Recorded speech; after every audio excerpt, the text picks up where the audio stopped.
what's a coordinated campaign? Now, Drew remembered because we used to have these years ago. In fact, the last time that we had a major coordinated campaign was in 2004 when Brad Carson ran for the United States Senate.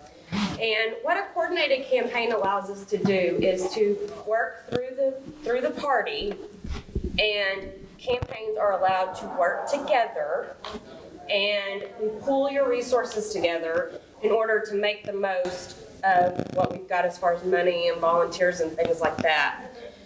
So much of campaigns is regulated, again, by the fundraising aspect. And if you're a state candidate running for the state house, state senate, governor, you're ruled by one set of rules. If you're running for United States Congress or the U.S. Senate or president, it's another set of rules. The party is ruled by both sets of rules and other rules.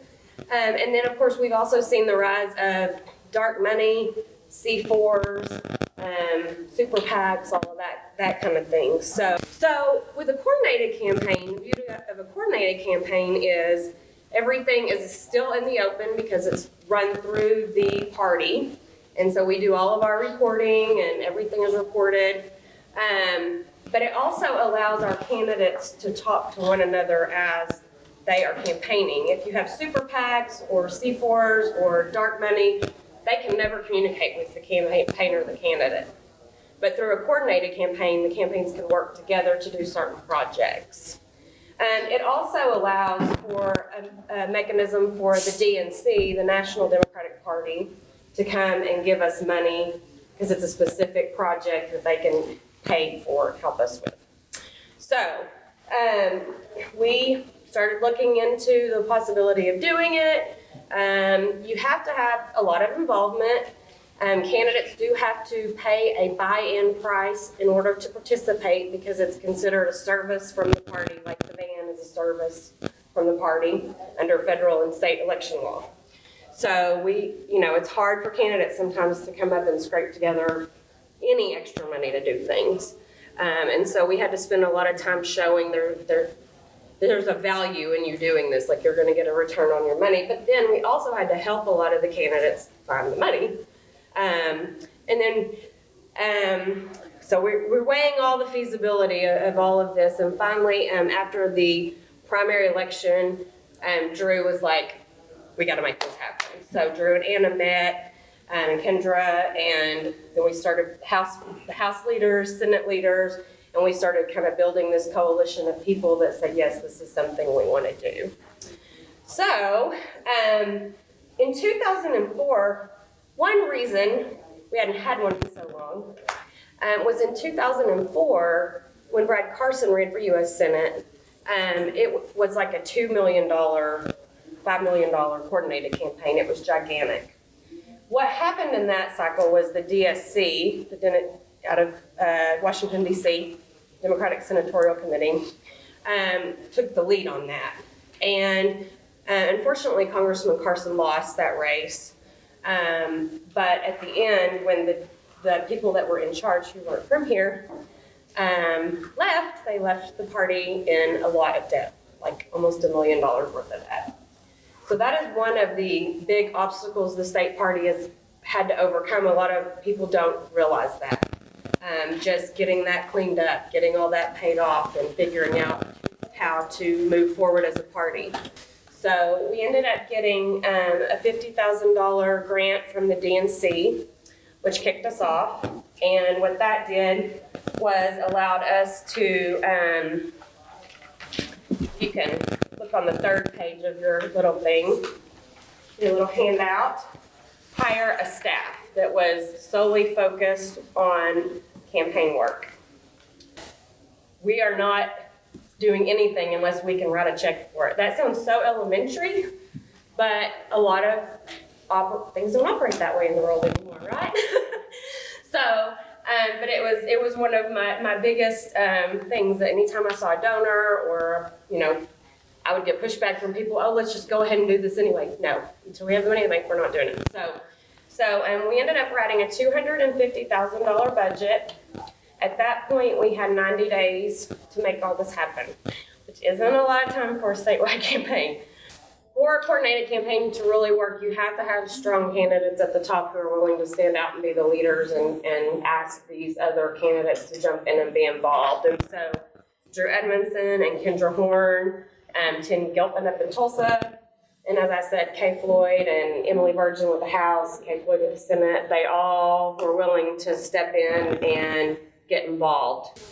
The whole goal of the coordinated campaign this time in 2018 was to just knock on doors and turn out voters at the end.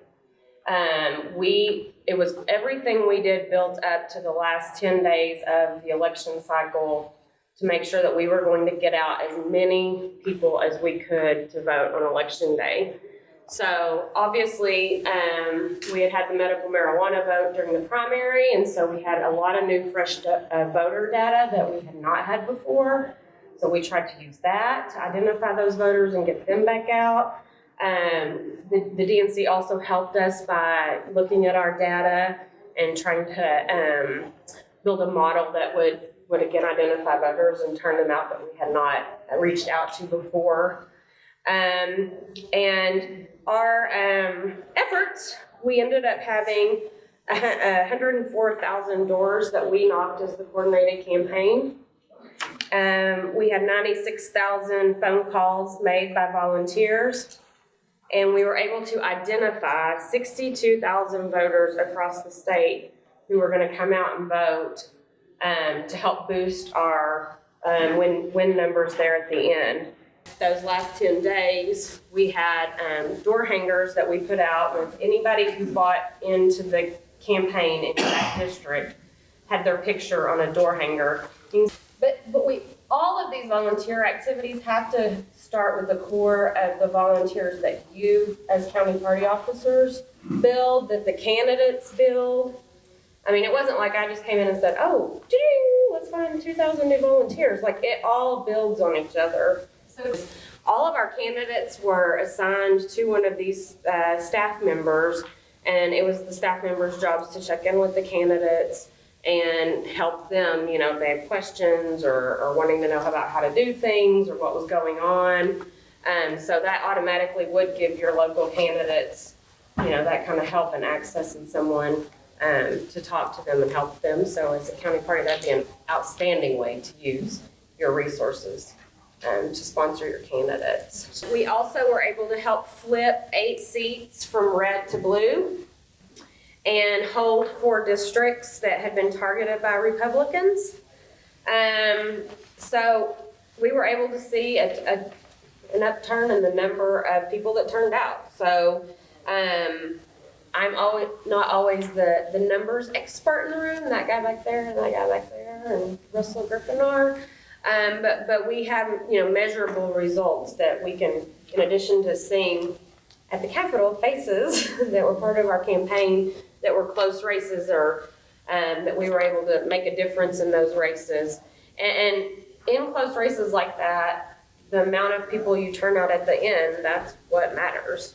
We customized every single door hanger for every single district. And we had, I don't know how many different designs that I ended up doing, but it was a lot. But he had to approve everyone to make sure that they follow compliance with both the federal and the state law. One of the things I didn't tell you about is the way that the party, what makes it unique to host a coordinated campaign is because the state is allowed to take federal campaign money and state campaign money. And they also have a third account called 11 account, which can be used to grow the party. But you have to be very careful that you're spending state money on state activities and federal money on federal activities. So we had to always be in communication with the attorney to, can I pay for this project with the federal money, or how are we going to do that? But with the party can accept larger amounts than an individual candidate. An individual candidate can only take $2,700. The party can take $10,000 in each one of those pots. Now, we didn't have a lot of people who gave us $30,000 out there, but there's the potential for that. We did have some though. The unions got involved, and some of them did give us some of those checks.